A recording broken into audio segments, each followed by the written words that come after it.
Hello, my Linians! This is Teacher Ronaline, and today we are going to discuss the topic, Produce Embroidered Article. This video tutorial is based from your learning activity sheets in TLE 7 Handicraft Making, Quarter 1, Week 4. So bring out your activity sheets and let us enjoy working with your lovely craft. Our learning target for this session is to create embroidered article. Before the lesson, let's have some warm-up questions. I have 2 questions for you to answer. Number 1. Which of the following is the basic stitch in hand sewing and embroidery, wherein other forms of stitches are base? Letter A, back stitch. Letter B, running stitch. Letter C, cross stitch. Or D, satin stitch. Timer starts now.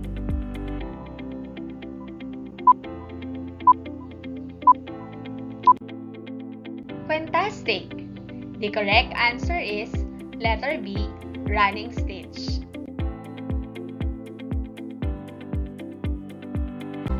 For question number 2, which is the running stitch in this embroidery craft? A, the yellow thread. B, the blue thread. Timer starts now.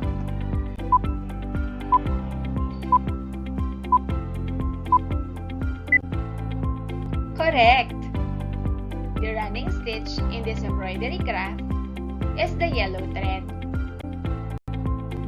First, let us define running stitch. The running stitch or the straight stitch is the basic stitch in hand sewing and embroidery, on which all other forms of stitches and sewing are based. When you are learning how to sew by hand, running stitch is probably the first stitch for you to learn because it is the simplest and easiest forms of stitch among others. How to do running stitch by hand? You need the following tools and materials to get started. 6 inches by 6 inches white fabric or any available plain fabric or cloth, needles, embroidery needles if possible, hoops and frames if available, embroidery scissors, embroidery thread. Regular thread may also use, but make sure it will complement the color of the fabric, and thimbles to protect your finger. Always remember these 3 embroidery safety rules before doing embroidery exercises. First, don't hurry. Always start off slow with any type of sharp object. Second, stay focused. If it is very important for you to perform other tasks while working, stow away your tools and materials before leaving your workstation. And third, use proper tools. Even with something as simple as hand sewing and embroidery, using the right tools is essential.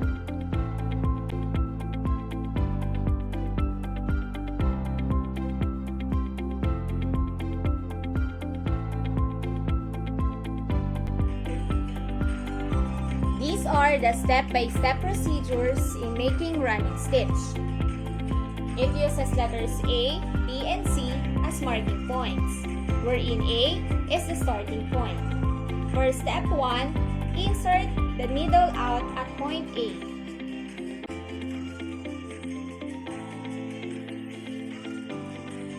Step 2, bring the needle down at point B.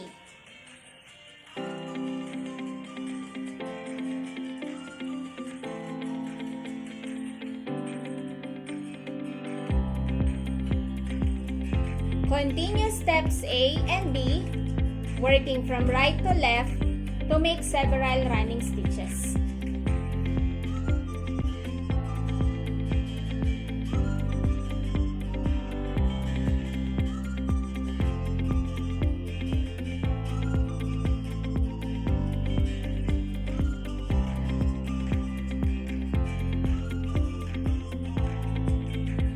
I have here 2 2 straight line of running stitches. Check that the stitches on both sides of the fabric are of equal length.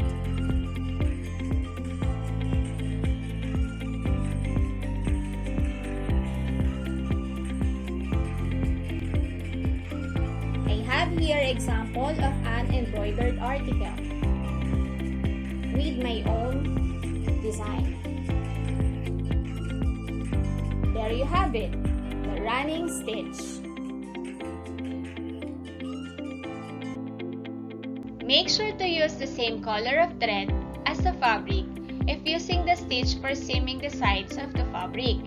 And for embroidery designs, you can use various colored thread to produce attractive patterns. Now, let's have some recap. What can a running stitch be used for? It is used to sew basic seams and create embroidery article. And what are the good working habits you need to observe while doing embroidery article? Don't hurry, stay focused, and use proper tools. You are absolutely great!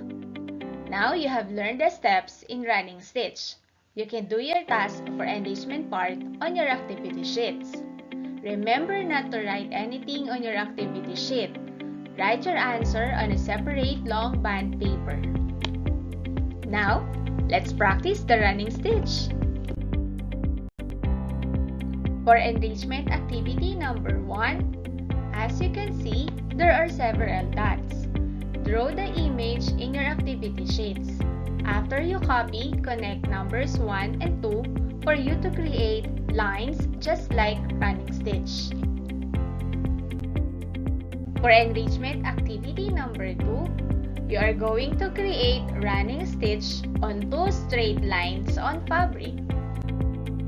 And for engagement activity number 3, using the tools and materials that we mentioned earlier, it's your turn to transfer your own design on fabric. Apply color scheme and observe precautionary measures while doing your embroidery craft. Your embroidered article will be evaluated using these rubrics: design and color for 25%, workmanship for 50%, neatness for 10%, and for general appearance of 15%, for a total of 100%. And for the wrap-up activity, just provide brief explanation to answer these questions. I hope you learned something today. If you have questions or clarifications regarding the topic we discussed, feel free to contact your subject teacher through text or call, or you just post your questions on our official Facebook group or page. Thank you for watching. Don't forget to like and subscribe.